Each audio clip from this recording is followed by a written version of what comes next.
My name is Chloe. Standing at the podium, looking at the crowd gathered for the opening of the Calder Foundation for Family Futures, I clutch the silver key pendant in my hand. It warms against my palm, a reminder of the man who changed my life. As the ribbon falls and the applause fills the air, I'm transported back in time, to a life that was once filled with rejection and uncertainty. I grew up in a small town on the outskirts of Seattle. My father, Victor Thompson, was a successful real estate developer. He was a man of few words but had high expectations, especially when it came to carrying on the family name. My mother, Isabella, was a stay-at-home mom. She was soft-spoken and always tried to smooth over my father's harshness with gentle smiles. I had two older brothers, Ryan and Ethan. Ryan, who was 15 when I was just a little girl, was a star athlete in high school. He was on the football team and was constantly praised for his skills on the field. Ethan, who was only 2 years older than me, was a math prodigy. He won numerous awards in math competitions and was the pride of my father. At the dinner table, their achievements were celebrated with laughter and pride. I, on the other hand, got good grades and participated in science fairs, but my accomplishments were merely acknowledged with a quick nod before the conversation shifted back to my brothers. I tried so hard to get my father's attention. I studied even harder, joined sports teams, and did everything I could think of, but his approval never came. My mother's response was to teach me domestic skills. "These are the skills that will make you a good wife one day," she would say. I knew what she meant, valuable to someone else, not to my family. When my mother became pregnant again, my father was certain it would be a boy. He started planning a big celebration even before the baby was born. And when my little brother, Lucas, arrived, it was as if he was the answer to my father's dreams. My father was overjoyed, posing for pictures and announcing to everyone that Lucas was the future of the Thompson family. I was 11 years old then, old enough to realize that I had become an afterthought. One gray and rainy morning, my father cleared his throat at the breakfast table and said that I would be moving to a better family. He spoke as if he was making a business deal, not getting rid of his daughter. My mother sat there, her eyes downcast, her fingers nervously twisting the corner of the tablecloth. At first, I thought it was a punishment. I thought if I apologized for not being good enough, for being too much of a girl, they would change their minds. But their coldness left no room for negotiation. My father gave me until the afternoon to pack one suitcase with only the essentials. I walked into my room, looking at the pale purple walls that never really felt like mine. I opened my closet and stared at my clothes, schoolbooks, and the few toys I had. I folded a couple of changes of clothes, packed my well-read paperback books, and placed my teddy bear in the corner. On top, I put a framed photo of our family from a Christmas before Lucas was born. In that photo, we looked like a happy family, and I wanted a reminder that I once belonged. That afternoon, they drove me to a large, imposing building with a sign that read Child Welfare Services. A woman with a clipboard and a tired smile met us at the door. My father filled out the forms quickly, handed over my suitcase, and shook her hand as if he was closing a business transaction. My mother gave me a light hug and whispered that I'd understand when I was older. Then they walked away without a backward glance. That night in the group home, I lay on a hard, narrow bed that smelled of disinfectant. I held the photo tightly against my chest and made a promise to myself: I would never beg anyone for love again, and I would never forget the day I learned my worth. The group home was just the start of my difficult journey. In a few weeks, I was placed in my first foster family. They lived in a small, crowded house on the south side of the city. There were 5 other children in the house, and the older ones often bullied the younger ones. The foster parents were more like strict supervisors than caring guardians. Meals were rushed, and the rooms were overcrowded. I learned to keep my head down, stay quiet, and blend into the background to avoid trouble. When that placement fell apart, I was sent to a childless couple in their late 40s. At first, they were kind. They called me sweetie and bought me new clothes. For a short while, I thought this was what a real family felt like. But as time passed, their patience wore thin. They wanted a younger, more malleable child. At 11, I was already too independent and had too many emotional scars. So, one morning, I was packed up and sent back to the agency. The next foster home was in a nice suburban neighborhood. The house had a well-manicured lawn and locked cabinets. The parents were very strict with rules and allowances, but it was clear that they were more interested in the foster care stipends than in me. I was just a line on their monthly budget. Their smiles never reached their eyes, and I stopped expecting kindness from them. During those years, my strategy was to disappear. I sat in the corners, filled my notebooks with schoolwork, and never asked for more than the bare minimum. Teachers praised me for being studious, but they didn't realize that my silence was a defense mechanism. The only person who seemed to notice was my social worker, Ava Reed. She came to see me every month with a clipboard and sharp, observant eyes. One day, in the agency office, she leaned across the table and said, "You're very smart, Chloe, but you're hiding behind your grades." I didn't know how to respond. Part of me wondered what she saw that others didn't. Then, Ava started talking about a man named Henry Carter. She told me that he lived in a big house outside the city. He was 65, a widower, and had no children. He wanted to foster a child again. I was skeptical. I'd heard such promises before. A week later, I sat stiffly in Ava's car as we drove down a long, tree-lined driveway. At the end of the driveway was a beautiful old house with a wide porch.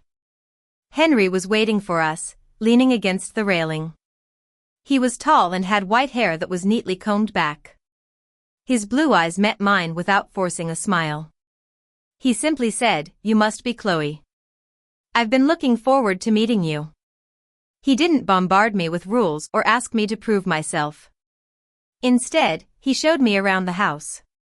The floors were polished, the shelves were filled with books, and there was a faint smell of baking in the kitchen. When he opened the door to the room that could be mine, he said, "I haven't painted. I thought you might like to choose the colors." No one had ever asked me that before. In the following weeks, I tested him with my silence. But he was always there. When I had nightmares, he would be outside my door with a glass of warm milk. When I struggled with my homework, he would sit beside me until I understood. One day, I found him in the garage, measuring wood for a bookshelf. "Your books deserve a proper place," he said. It was these small acts of kindness that began to break down my defenses. The way he put my drawings on the refrigerator, the way he listened patiently when I finally started to talk. At 12, I learned what stability and love felt like. When the court finalized my adoption, Ava smiled as the judge declared my new name. I held the adoption papers in my hands, but it was Henry's quiet nod that made me feel truly secure. For the first time, I felt like I had a permanent place to belong. Henry had a passion for architecture. He would take me on weekend trips to old mansions and parks. He would point out the details of the buildings, the way the light entered the rooms, and how the space made people feel. These trips inspired me. I started sketching buildings and entire neighborhoods in my notebooks, imagining ways to make them more inviting and safe. Henry bought me art supplies and encouraged me, as if he knew where my passion would lead. High school was a challenge. I still had the urge to disappear, but I slowly learned to stand up for myself. In my sophomore year, a girl named Lily Parker sat next to me in the library and announced that we would be partners for a history project. She was confident and friendly, and she somehow saw something in me. Against my better judgment, I let her into my life. For the first time, I had a friend who cared about me just because she wanted to. Therapy also helped. Dr.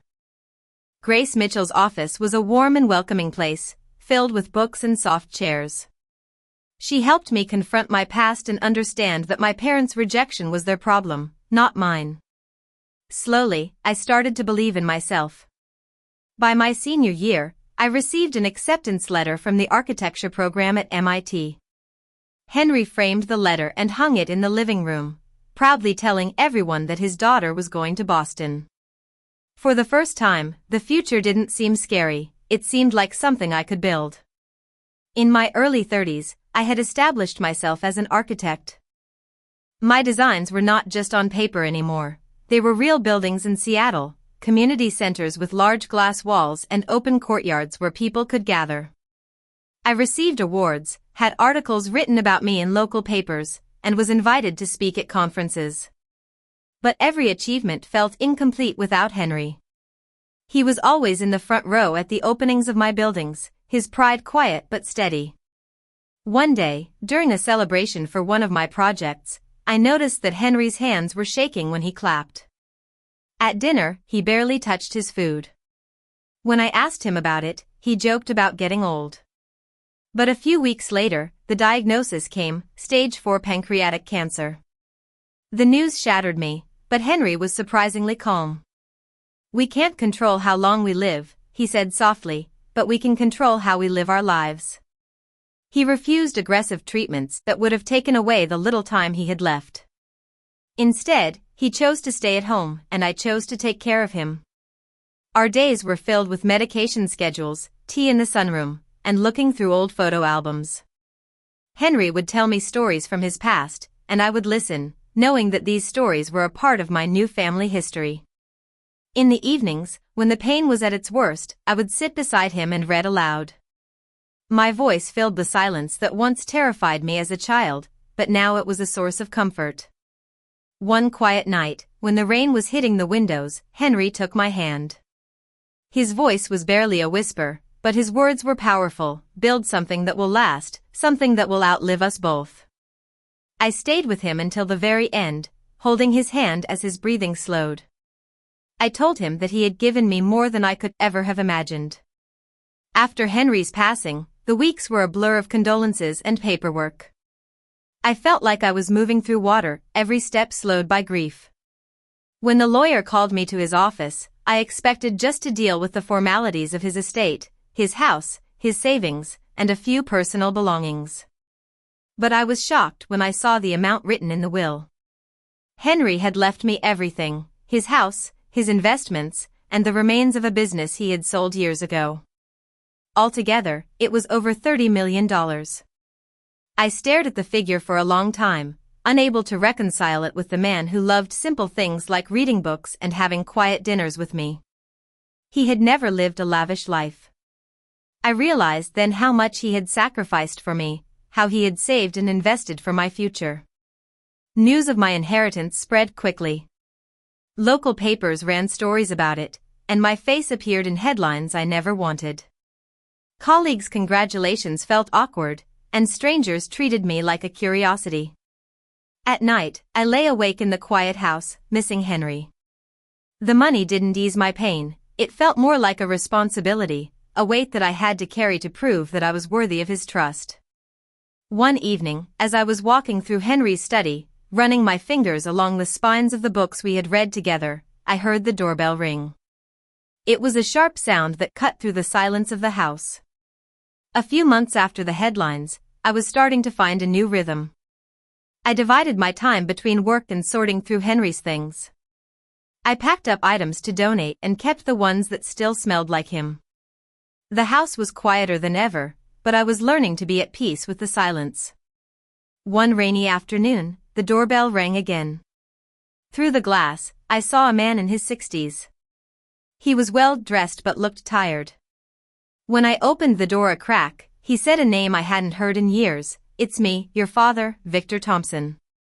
The air left my lungs. He looked smaller than the imposing figure I remembered. His shoulders were hunched, and his face was lined with age. But the arrogance was still there in the way he tried to push past me into the house. Behind him stood a younger man in a suit, carrying a briefcase. Victor gave me a rehearsed smile. "I've been looking for you for years," he said. "When I read about your inheritance, I knew it was time to make things right. I didn't let them in." I listened as he talked on the porch about his regrets and how family should forgive. His lawyer then spoke about reconciliation and our shared legacy. As I listened, I realized that it wasn't remorse, it was a strategy. That night, I hired a private investigator. I wanted to know the truth about why he had suddenly reappeared after all these years. A week later, the report landed on my desk. Victor had huge gambling debts. His last house was in foreclosure, and he had lost his job. My brothers, the sons he had once been so proud of, were both estranged from him. One had cut off contact after years of being asked for money, and the other hadn't spoken to him since college. I saw the whole picture clearly. This was not a man coming back to mend our relationship, he was after my money. For the first time since I was a child, I felt no need to seek his approval. When his lawyer called again to request a meeting, I agreed, not to reconcile, but to confront him. We met in a fancy conference room in my lawyer's downtown office. Victor arrived late, strutting in as if his delay was a show of importance. His lawyer placed a worn briefcase on the table, and Victor leaned back in his chair, looking confident. "You've done well for yourself," he said, his voice still carrying that same sharpness I remembered. "But blood is thicker than water. That fortune is part of my legacy." I listened as he dressed his demands in words like family and heritage. Then I slid the investigator's report across the table. The pages of debts, foreclosures, and failed schemes lay between us. "You gave up any claim to me the day you sent me away," I said calmly. "You only came back because of the money. I owe you nothing." His smile faded, and for the first time, I saw the desperation in his eyes. "So, that's it? You're going to turn your back on your own father?" he asked. I replied, "I'll offer you one thing, rehab funding. If you want a future, you need to get help, not rely on me." The lawyer shifted uncomfortably, sensing that the meeting was over. Victor's face hardened, but he didn't say another word. As I stood up to leave, I felt a strange sense of lightness, as if I was closing a door that should have never been opened. A few days later, I received an email from Ethan, my middle brother. He had read about the inheritance and recognized my name. His words were hesitant but sincere. He apologized for not standing up for me when we were kids. We agreed to meet for coffee, both of us cautious but willing to start rebuilding our relationship. With Henry gone and the inheritance weighing heavily on me, I knew that the money had to be used for something more than just my own stability. It had to be a way to honor the man who had chosen me when no one else would. That's how the Carter Foundation for Family Futures was born. We built our first project in Seattle, 20 units of affordable housing for young adults aging out of the foster care system. There was a community center downstairs and counseling services on site. Before the opening, I walked through the halls, running my hands along the freshly painted walls. I remembered the nights I spent in group homes, longing for a place to belong. Now, this was a place where others could find the same sense of belonging that I had finally found with Henry. On the day of the ribbon cutting, I stood at the podium in front of the press. My name was new to them, but my mission was clear. I spoke about Henry, the life he had given me, and the promise I had made to him. "Family is not about blood," I told the crowd, my voice steady. "It's about choice, commitment, and love. When we choose each other, we build a future that is stronger than any inheritance." As the ribbon fell and the applause filled the air, I held the silver key pendant in my hand. It was no longer just a symbol of the home Henry had opened for me, it was a symbol of the new lives that were being opened for others.